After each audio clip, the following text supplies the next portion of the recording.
President Trump is continuing to threaten an expansion of his takeover of Democratic-led cities beyond Washington, D.C. This morning, going after crime in Chicago, again on Truth Social, saying people want him to intervene with a, quote, stay tuned.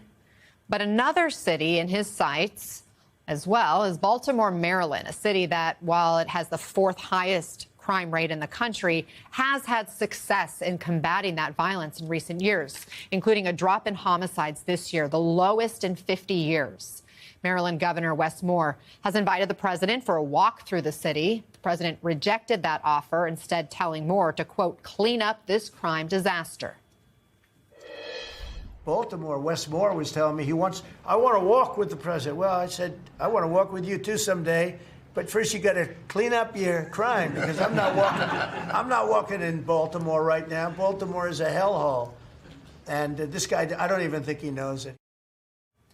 Joining us now is Baltimore Mayor Brandon Scott.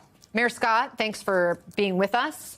Governor Moore has said the city still has work to do on crime. What's your situation right now in that city? Would there be a world in which you'd be open to a National Guard deployment? Well, listen, we know how to continue to reduce violence here in Baltimore City. We have the fewest amount of homicides in 50 years on record, and that's because of what we're doing in our comprehensive violence prevention plan. Mayors like myself across the country are leading in this effort. We have said before, we work with our federal partners each and every day. If the president wants to help us continue to reduce gun violence in Baltimore, he could send us more agents to our local FBI, ATF, DEA, for them to work alongside our police department, as they already do, helping us to extract gun traffickers, violent drug organizations, violent folks using guns each and every day, because we have a deep partnership with myself, my police commissioner, the state's attorney of Baltimore, our attorney general. We are reducing gun violence the right way here in Baltimore City. We want to continue that effort because we're not saying that we solved this issue, but for someone who grew up here in Baltimore in the 90s, in the 2000s, who was here during the president's first term, where we had 300 plus murders every single year, we are now on the right track, and we want to keep going down that path and want anyone to be helpful, but it has to be the right way. Your city has seen this big drop in homicides this year, but it still has one of the highest crime rates in the country, and there are still dozens of people who have been killed. What is your plan to accelerate the crackdown on the violence? You mentioned some partnerships that have helped. What measures have you taken that are working? Yeah, listen, we have our group violence reduction strategy, where we focus on the very small amount of people who are the most likely to be the victim or perpetrator of that gun violence. We actually give those folks a letter from me saying we've identified them and given them a chance to change their life, and say we will help them do that. If they don't, then through my police department's investigations, we will remove them and turn them over to our attorney general here in Maryland, Anthony Brown, or our state's attorney here in Baltimore City, Ivan Bates, for prosecution. We also are focused on guns in a very, very deep way. If you are carrying an illegal gun, the police department will remove you, turn you over to our friends to prosecute you. We're investing into community violence intervention work, where we are paying people who used to be in that life of crime to now prevent violence from happening. And we're talking about now 3 consecutive years of historic reductions in homicides in Baltimore City. This is not just this year. This is the fewest amount of homicides that this city has ever had through this date, and that's still not enough for me. We want to keep that work going by expanding that work, expanding that partnership, and we also are going to go after gun companies and even gun stores if they are not doing the right thing.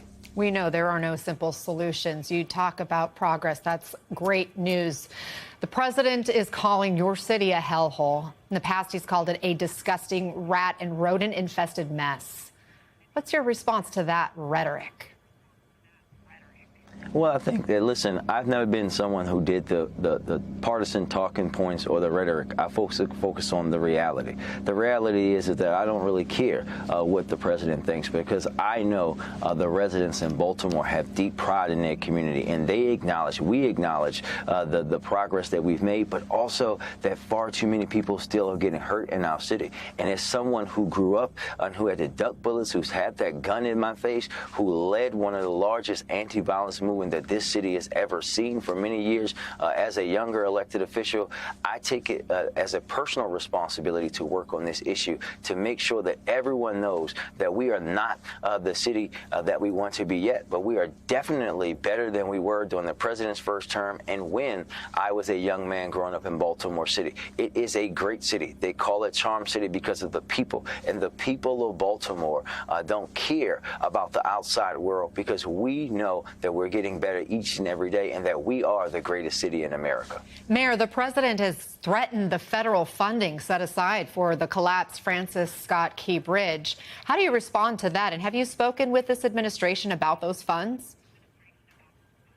Well, I think that very simply, when you're talking about a tragedy, this is not a partisan issue and should not be brought into any partisan politics. After the collapse of the Key Bridge, I, along with my governor and all officials, our Senate delegation, were on a boat with members of Congress that were Republican, that were from rural America, that were from other cities. And we talked about the importance of the Port of Baltimore and the Francis Scott Key Bridge to everyone. If you're a farmer in Iowa, it's important to you because your farm equipment is coming through the Port of Baltimore. If you're buying a car in California or in Texas, it's important to you because it's coming through the Port of Baltimore. This should not be any involvement in anything partisan because this is about the American economy, the American people, American business, and American prosperity. Have you talked to the administration? I have not heard from them about this. Obviously, this is a discussion that's really with the governor and the federal delegation because it's a state road and obviously federal funding, and they know I stand ready to help in any way. But what I will say is that I heard from members of that committee, some of who were mayors before, that told me to my face that they had never seen a city come around itself and governments come around itself together, working together after a tragedy the way that we did last year, and they were very impressed. It was an example for all of America, and we weren't talking about Republicans, Democrats. We were talking about America. Mayor Brandon Scott, thank you for joining us. We appreciate your time.